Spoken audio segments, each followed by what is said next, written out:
Students, this is your chapter number 8 in second book, that is development planning.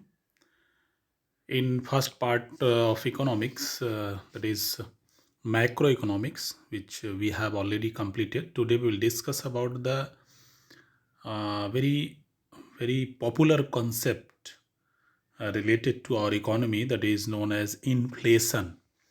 Many times you might listen about the concept. Today we will discuss about the meaning of inflation, problems related to inflation, and how we can see it in our economy, and the policies related with inflation we'll discuss. So let's start. First we will see the meaning of inflation. In ordinary language, when you want to understood the inflation, you can say that it's a situation. It's a situation where much money chasing less goods. यह एक ऐसी स्थिति होती है जिसमें अपेक्षाकृत अधिक मुद्रा की मात्रा कम वस्तुओं का पीछा कर पाती है. मतलब ढेर सारी मुद्रा आप मार्केट में लेके जाते हैं और थोड़ा सा सामान खरीद पाते हैं. यदि कहीं भी आपको ये सिचुएशन दिखाई दे तो निश्चित रूप से आप इसे कहेंगे कि ये मनी इन्फ्लेशन है या उसका लक्षण है.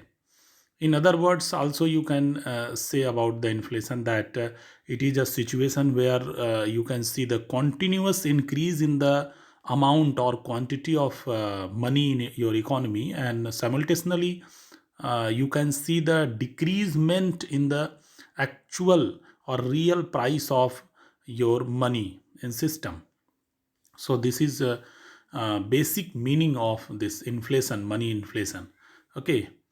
Now we will discuss about the types of inflation. How many types of inflation? Actually, there are many types of inflation on different ground, on different basis. You can categorize the inflation in many categories. According to the rate, inflation can be categorized in many parts. First is creeping inflation. Creeping, CREEPING, creeping inflation. In Hindi it is called रेंगती हुई मुद्रास्फीति. If you have a situation in your economy where you can see less than 3% annual inflation rate, it is called creeping inflation. Okay, so these are the concepts, these are the categorization on the basis of rate only. So if you can see the less than 3% inflation rate, you can say it is a creeping inflation rate. Now second is known as moderate oblique walking or trotting inflation. Many names it has.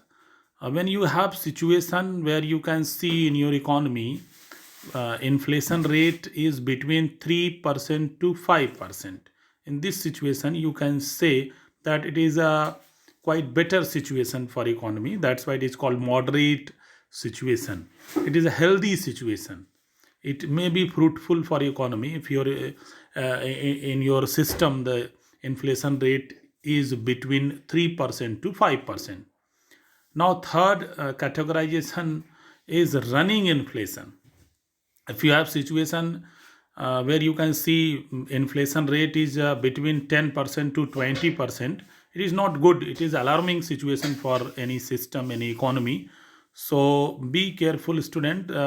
This moderate is important. The inflation, moderate inflation rate must be between 3% to 5%, as we have right now.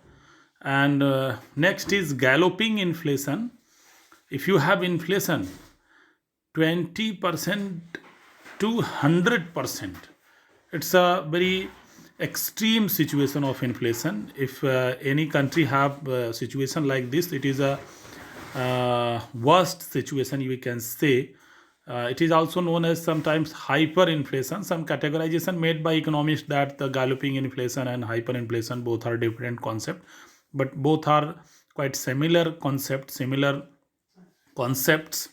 If we have inflation between 20% to 100%, we can say that This is the situation of hyperinflation. Okay, and in this situation, your economy may collapse. Such economy definitely will collapse. Okay, so this is the categorization made on the basis of rate of inflation. Now another categorization made on the basis of origin, from where this inflation, this hike in price came. Under this, you can see the demand pull inflation and cost push inflation. Two types of inflation here we can see. That is number one, demand pull inflation. Number two, cost push inflation. We'll discuss in detail about the demand pull and cost push inflation. First, we'll discuss about the demand pull inflation. What is demand pull inflation? Demand pull inflation means something you can see due to the change in the increase in demand. कुछ ऐसा हो रहा है कि मांग बढ़ रही है, लोग मांग ज़्यादा कर रहे हैं, इसलिए चीज़ों की प्राइसेस बढ़ रही हैं. तो कारण क्या हुआ? Demand. Ultimate cause is demand. So the main causes of demand pull inflation which we have to understood. Number one, you can see increase in public expenditure. जब लोग बाग ज़्यादा खर्च करेंगे, ज़्यादा मार्केटिंग करेंगे, तो उन्हें पैसे की ज़्यादा ज़रूरत होगी, ज़्यादा डिमांड करेंगे, और ज़्यादा डिमांड होगा और सप्लाई कम रहेगी तो प्राइसेस बढ़ेंगी. एंड प्राइसेस का बढ़ना, the situation of increasement in the price is called inflation. Okay, there should not be any problem when you are correlating the concepts. Number two, increase in investment. Let's understood how increase in investment is the cause for demand pull inflation. यदि आप सोचिए आपको investment करना है, उसके लिए भी चीज़ों की मांग करेंगे, और मांग का बढ़ना, सप्लाई अपेक्षाकृत कम होना कीमत को बढ़ाएगी, और when price will increase it will add something in demand pull inflation. Number three, increase in money supply. It directly affect the amount of money in your system, so it directly cause of demand pull. Money supply बढ़ेगी, लोगों के पास मुद्रा ज़्यादा होगी तो मांग करेंगे तो प्राइस बढ़ेगी तो इन्फ्लेशन आएगा. Now growth in black money. Students, this black money concept you should know. Okay, being a student of economics, you should know the meaning of black money. ये कोई काली मुद्रा नहीं होती, कोई कालिख लगी मुद्रा नहीं होती. ये वो मुद्रा होती है जिस पर लोग बाग टैक्स नहीं देते हैं. Illegal money known as black money. Okay, तो ये ब्लैक मनी जिसके पास नंबर 2 का पैसा होता है, वो भी अननेसेसरी डिमांड करते हैं मार्केट में, और डिमांड बढ़ने से प्राइस बढ़ती है, और प्राइस बढ़ने से इन्फ्लेशन आता है. So and last, increase in population. Again population बढ़ेगी, लोग बाग ज़्यादा डिमांड करेंगे, लोग बाग ज़्यादा होंगे तो ज़्यादा डिमांड करेंगे, और ज़्यादा डिमांड करेंगे तो प्राइस भी ज़्यादा बढ़ेगी, और प्राइस बढ़ेगी तो इन्फ्लेशन आएगा. So you can correlate, you can understood the demand pull inflation. Okay, now next, cost push inflation. Cost push inflation. Students, cost push inflation occurs when rise in price is due to rise in the cost of production. कुछ ऐसा हो रहा है, कीमत बढ़ रही है, लेकिन क्यों बढ़ रही है? क्योंकि प्रोडक्शन की कॉस्ट बढ़ रही है. In this type of inflation, demand factor plays an important and supply factor plays an important role. Demand and supply, both factors plays an important role. Once this type of inflation sets in one industry, it spreads to all other industries of the economy. All over the world ये तो spread करेगा, पूरी economy में, पूरी दुनिया में चीज़ें जो है जब ख़राब होती हैं, आप देखिए एक जगह से कहीं से डिप्रेशन स्टार्ट हुआ तो पूरी दुनिया को अफेक्ट करता है. कोई ख़राब बात होती है, अभी आप कोविड-19 की बात कर लीजिए, या सब प्राइम क्राइसिस 2008 में आया था उसकी बात कर लीजिए, या कोई भी क्राइसिस होती, कोई भी अच्छी चीज़, कोई भी ख़राब चीज़, क्योंकि we are living in globalized era. तो कोई अछूता नहीं रह सकता। और इकोनॉमी आपके घर के अंदर की बात हो रही है तो बहुत जल्दी इफेक्ट अदर सेक्टर्स पे पड़ता है। Now will discuss about the main causes of cost push inflation. Here few points I have given. Higher wage rate, कोई भी कारण हो सकता है हायर वेज रेट का। हो सकता है कि लेबर यूनियन का अपना यूनियन स्ट्रांग हो, बार्गेनिंग कर पा रहे हो, इस वजह से वो वेज रेट बढ़वा ले रहे हैं, या गवर्नमेंट का ऑर्डर है, कोई भी कारण है वेज रेट बढ़े। वेज रेट बढ़ेगा तो कॉस्ट बढ़ेगा, कॉस्ट बढ़ेगा तो जो बनाने वाला है उसे तो अर्निंग चाहिए, उसे तो रिटर्न चाहिए, फिर वो प्राइस को बढ़ा देगा, प्राइस में एडजस्ट करेगा और प्राइस का बढ़ना इन्फ्लेशन लेके आएगा। हायर प्रॉफिट मार्जिन, कुछ लोग क्या करते हैं कि ज़्यादा मार्जिन रखते हैं। कुछ इंडस्ट्रियलिस्ट, फर्म, एंटरप्रेन्योर्स क्या करते हैं, मार्जिन ज़्यादा, भाई 2 रुपए का भी मार्जिन एक प्रोडक्ट पे रखा जा सकता है, 10 रुपए का भी रखा जा सकता है। अगर 2 रुपए का रखते हैं कोई कंपनी, तो आप देखिए उनके कंपनी का प्रोडक्ट आपको थोड़ा सा सस्ते दर पे मिलता है। लेकिन जब कोई मार्जिन ज़्यादा रखता है तो उस प्रोडक्ट पे आपको ज़्यादा प्राइस पे करनी पड़ती है। तो हायर प्रॉफिट मार्जिन रखने वाली जो कंपनियां हैं, लोग हैं, उद्यमी हैं, साहसी हैं, वो सब भी इन्फ्लेशन में ऐड करते हैं। That is also come under the causes of cost push inflation. Higher taxes, जो इंडस्ट्रियलिस्ट हैं उनके ऊपर गवर्नमेंट ज़्यादा टैक्स लगा दे तो कहाँ एडजस्ट करेंगे, प्राइस में एडजस्ट करेंगे, एमआरपी में एडजस्ट करेंगे। Ultimately the price will go up and that will leads toward the inflation. And next is full in fall in the availability of basis inputs. अब देखिए, जो बेसिक इनपुट्स हैं products को बनाने के लिए चाहिए, fundamental inputs, factor of production, अगर उसकी अवेलेबिलिटी कम हो जाए तो फिर क्या होगा, automatically the cost will go up. When once cost will go up, it will increase the price of product, and price of product increases, that is known as inflation. Now sometimes government declared the higher price, administered higher prices of inputs, कुछ चीज़ों के दाम तो सरकार खुद ही बढ़ा देती है, इस कारण भी कॉस्ट बढ़ता है प्रोडक्शन का और इन्फ्लेशन आता है। तो demand pull inflation and cost push inflation we have seen here. Now in general, how you can categorize the causes of inflation in general. Let's try to understood about the in general causes of inflation. Number one, demand side factors. Number two, supply side factors, and after that we'll discuss monetary and fiscal factors. First, try to understood the demand side factors. Number one, growth of population.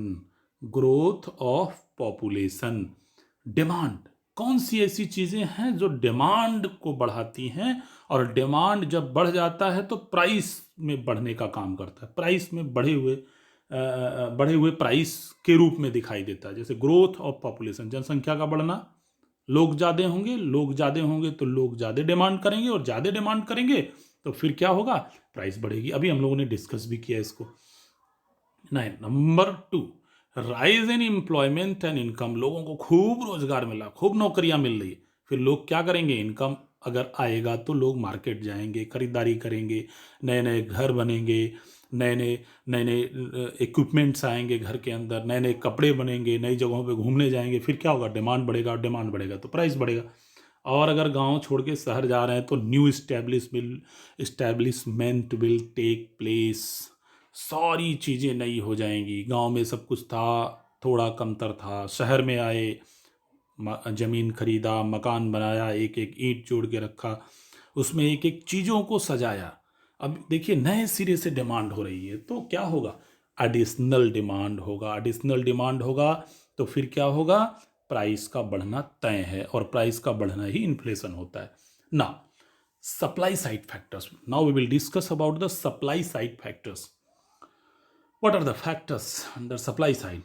Irregular agricultural supply, कभी खेती बहुत अच्छी हो गई, गेहूं का season है, चावल का सीजन है, या कोई भी वेजिटेबल है, कुछ भी, कभी कभी आप देखिए उसकी भरमार मार्केट में हो जाती है और प्राइस धड़ाम से नीचे जाती है। लेकिन कभी कभी क्या होती है, प्राइस बहुत ऊपर जाती, क्योंकि प्रोडक्ट की अवेलेबिलिटी नहीं है। दुकान पर जाते क्या करें भैया, कम ही आ रहा है, कैसे आपको सस्ता दे दें। जैसे फॉर एग्जांपल आज के डेट पे जब हम लोग बात कर रहे हैं, आज आपका 29 अक्टूबर 2020 की बात कर रहे हैं, जब आप लगभग 120 रुपये किलो अनियन हो गया है, और बाकी सारी वेजिटेबल्स, अनियन जनरली लीड करता है वेजिटेबल्स की प्राइस को। आप देखिए किस तरीके से, क्योंकि इसका स्टॉक, अब गवर्नमेंट तरह तरह का रूल लेके आ रही है कि इतने से ज़्यादा कोई होलसेलर स्टॉक नहीं रखेगा, रिटेलर का इतना होगा अमाउंट, होलसेलर का इतना होगा। बट कुछ न कुछ कारण है जिसमें इरेगुलर एग्रीकल्चरल सप्लाई के कारण प्राइस पे असर पड़ रहा है। That will come under the supply side factor. इसी तरीके से कई बार कई चीज़ों के बारे में होता है, कभी जानबूझ के किया जाता है, कभी जेन्युइन रूप में होता है। होर्डिंग ऑफ इसेंशियल गुड्स, कुछ लोग जमाखोरी कर लेते हैं। उसी की बात अभी हम लोग कर रहे थे, होर्डिंग ऑफ इसेंशियल गुड्स। कुछ जरूरी, निहायत जरूरी चीज़ें हैं, जैसे कोविड-19 शुरू हुआ तो एक होम्योपैथिक दवा का बड़ा प्रचार हुआ कि ये अगर कोई खा लेगा तो उसको कोरोना नहीं होगा, उसको कोविड-19 का प्रकोप नहीं होगा। अब देखिए मार्केट में शॉर्टेज पड़ने लगा, 40 रुपये 35 रुपये की दवा वो 300 400 500 में ब्लैक में, essential goods.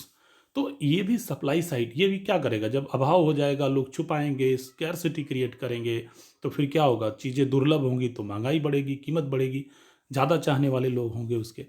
And sometimes rise in administered prices, जानबूझ के सरकार कुछ चीज़ों को निर्धारित करती है, कुछ चीज़ों की कीमतों को, उसकी बात तो हम लोग नहीं कर सकते, बहुत ज़्यादा उस पर डिस्कस नहीं कर सकते, लेकिन सप्लाई को ही कभी कभी एडमिनिस्टर्ड कर दिया जाता है कि इस चीज़ की सप्लाई इससे ज़्यादा नहीं होगी, तो इस स्थिति में भी प्राइस बढ़ी हुई रहती है।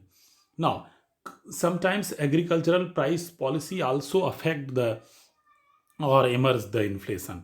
जो अब गेहूं का सीजन है या धान का सीजन है, धान घर घर में, हर जगह गांव में देखिए लाट लगा है, लेकिन सरकार कहती है कि 2,500 प्रति क्विंटल से नीचे या 2,000 प्रति क्विंटल से नीचे हम खरीदेंगे नहीं और बेचने भी नहीं देंगे।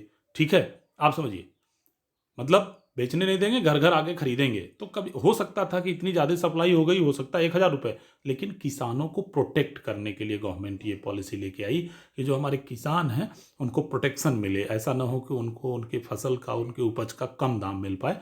तो इसलिए, लेकिन कहीं ना कहीं ये इन्फ्लेशन में ऐड करता है agricultural price policy. Rising prices of imports, बहुत सारी चीज़ें न चाहते हुए भी हम लोग विदेशों से मंगाते हैं।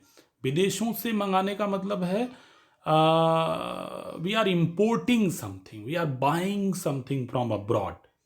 हाँ, ये हमारा कंपल्सन होता है। जैसे मान लीजिए पेट्रोलियम इक्विपमेंट्स हैं या पेट्रोलियम इंपोर्ट्स है, जो भी है,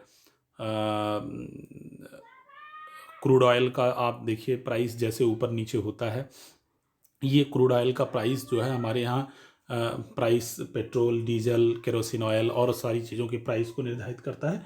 तो अगर वो महंगा हो गया तो यहाँ भी वो महंगा हो जाएगा, डीजल महंगा हो जाएगा, पेट्रोल महंगा हो जाएगा, रिफाइनरीज में जाएगा, वहाँ प्रोसेसिंग लगेगी, तो वो सारी चीज़ें तो ऐड होंगी। लेकिन अगर क्रूड ऑयल ही महंगा हो गया जो हम विदेश से मंगा रहे हैं, तो फिर क्या होगा, हमको पेट्रोल डीजल सब महंगा करना पड़ेगा, तो सप्लाई साइड में ये आ जाएगा इन्फ्लेशन बढ़ाने वाले कारकों में।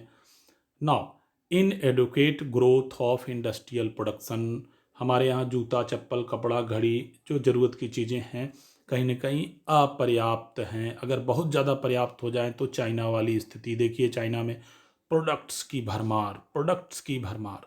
क्यों?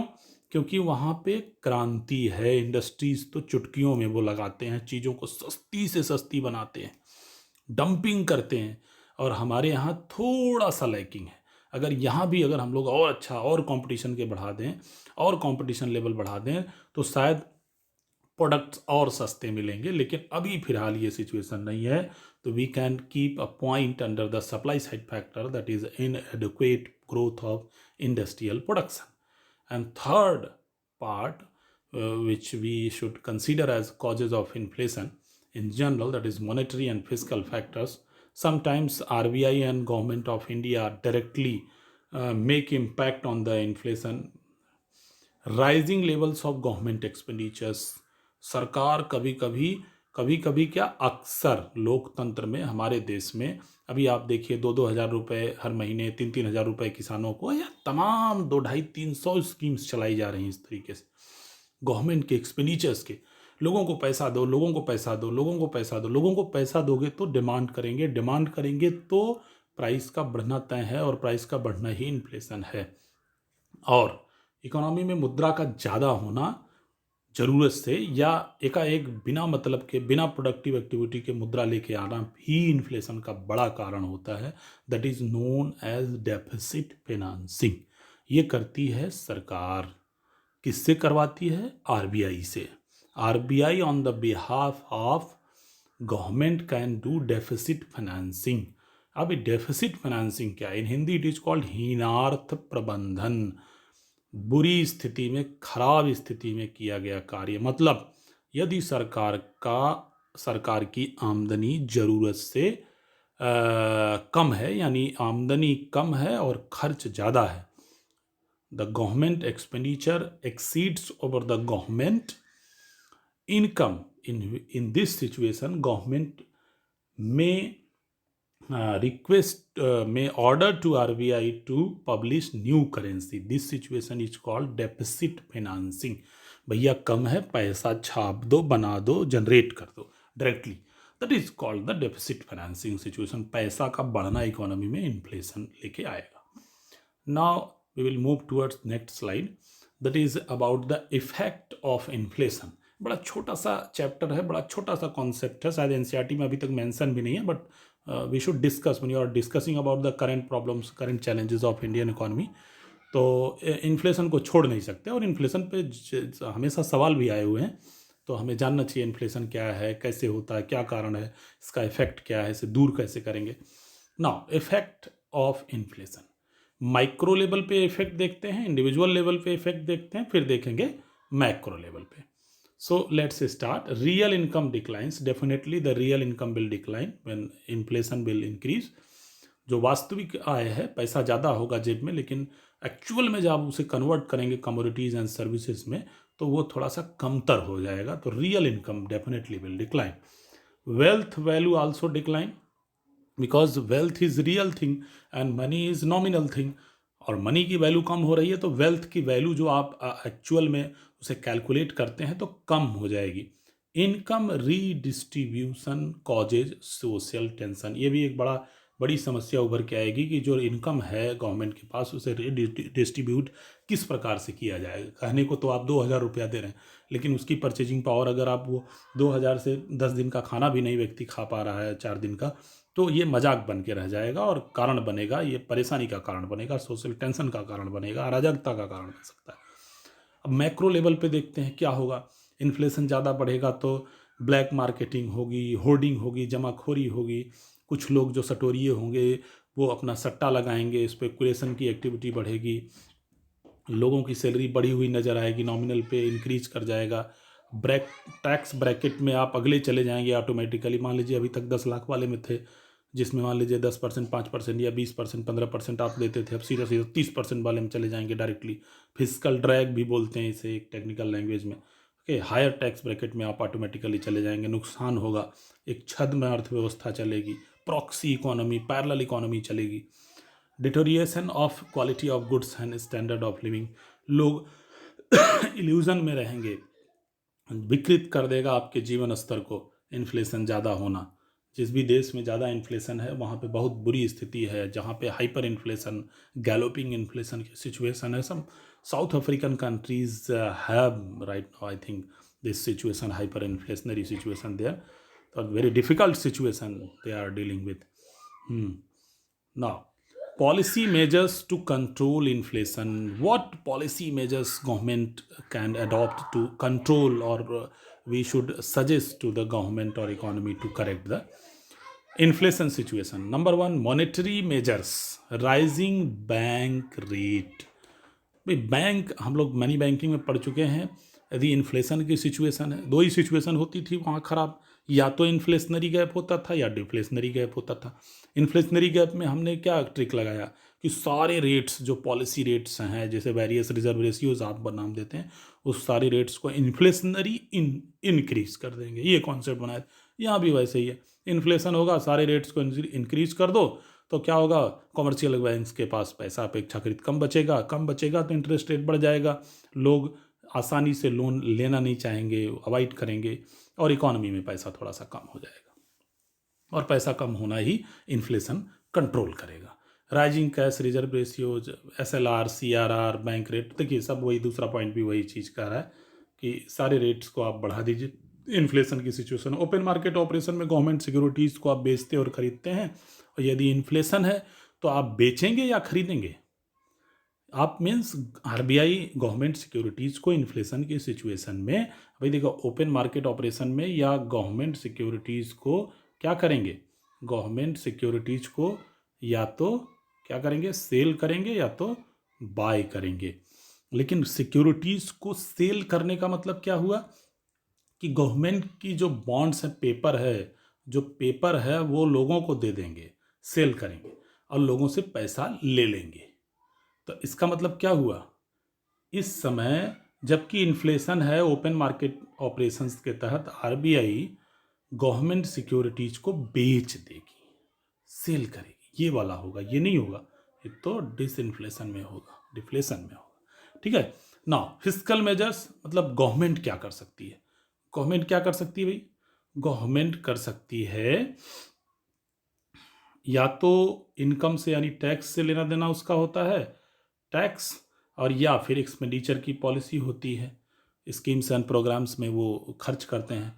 तो जब इन्फ्लेशन की सिचुएशन है तो गवर्नमेंट जनरली क्या करना चाहिए, गवर्नमेंट को टैक्स थोड़ा सा बढ़ा देना चाहिए कि मुद्रा ज़्यादा है इकोनॉमी में, थोड़ा कम रहेगी तो सही रहेगा, टैक्स दे दो, हमारे पास पैसा ले आओ, और एक्सपेंडिचर भी थोड़ा सा कम करना पड़ेगा।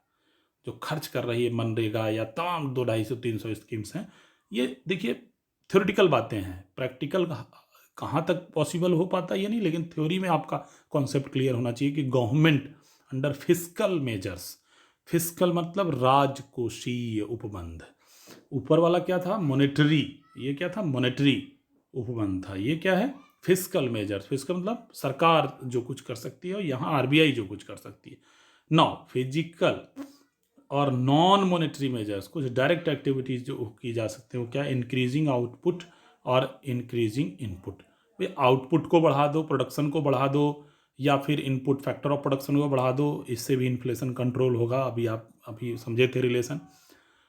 वेजेस ज़्यादा ना बढ़ने दिया जाए, इससे भी कंट्रोल होगा। नंबर 2 वेजेस का हो गया, और प्राइस कंट्रोल या राशनिंग करके भी चीज़ों को, जैसे राशन कार्ड वगैरह में एक लिमिटेड प्राइस पे ही चीज़ें बेची जाती हैं, राशनिंग कर सकते हैं, या फिर प्राइस कंट्रोल डायरेक्टली गवर्नमेंट कर सकती है। ठीक है, इस तरीके से भी पॉलिसी मेजर्स अडॉप्ट करके इन्फ्लेशन को चेक किया जा सकता है।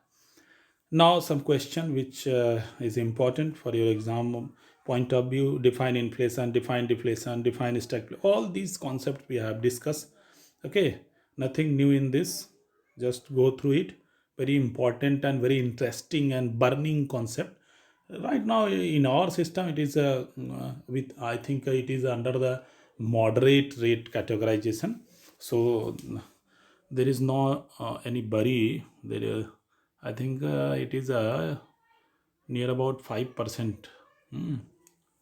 करंट रेट ऐसे 5% के आसपास है, तो वो चिंता की बात नहीं है। इसमें सारे क्वेश्चंस आप लोग देख लीजिएगा। व्हाट इज फिस्कल पॉलिसी दिया, बताइए गवर्नमेंट जो पॉलिसी अडॉप्ट करती है इकोनॉमी को सिस्टम में रखने के लिए, एक जो इक्विलिब्रियम का पाथ है उस पर रखने के लिए, that is called fiscal policy.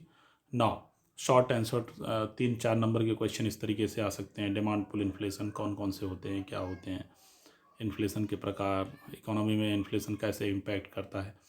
6 number के क्वेश्चन इस तरीके से आ सकते हैं। तो ये बड़ा इंटरेस्टिंग कॉन्सेप्ट है। चैप्टर तो नहीं बोलेंगे, बड़ा छोटी चीज़ है, छोटा कॉन्सेप्ट है, लेकिन आपका क्लियर होना चाहिए ये कॉन्सेप्ट ब्रॉड प्रोस्पेक्टिव में। अभी इन्फ्लेशन को चेक करने के लिए गवर्नमेंट का गजट भी है इस पर कि भाई मिनिमम जो इन्फ्लेशन है that is called inflation targeting. ठीक है, मिनिमम 2% होना चाहिए, मैक्सिमम 6% होना चाहिए, इससे ज़्यादा हो ही नहीं सकता। इससे ज़्यादा होने का मतलब है RBI मॉनेटरी पॉलिसी में फेल हो गई, ऐसा गवर्नमेंट कहती है। तो लीगलाइज कर दिया गया इसे, इन्फ्लेशन टारगेटिंग का कॉन्सेप्ट है, बाउंड कर दिया, किसी भी हाल में 2 से 6% के बीच में ही होना चाहिए। और पहले 3-3 महीने पे एक कमेटी बैठती थी आरबीआई की, देश के सिचुएशन के हिसाब से इन्फ्लेशन है कि डिफ्लेशन है, उसको उसमें पॉलिसी रेट से डिटरमाइन किए जाते थे। अब 2-2 महीने पे, हाँ, मॉनेटरी पॉलिसी कमेटी है, उसमें बहुत सारे मेंबर हैं और आरबीआई के मुखिया खुद उसमें होते हैं। तो 2-2 महीने पे ये सारी चीज़ें निर्धारित की जाती हैं कि इकोनॉमी में इन्फ्लेशन है कि डिफ्लेशन है, उसको एक करेक्ट पाथ पे, राइट पाथ पे कैसे लेके जाना है। तो ये सारी चीज़ें नए डेवलपमेंट्स हैं कुछ।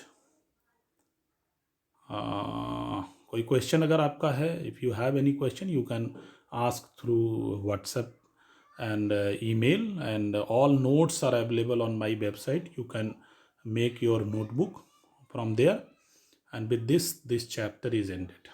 Thank you.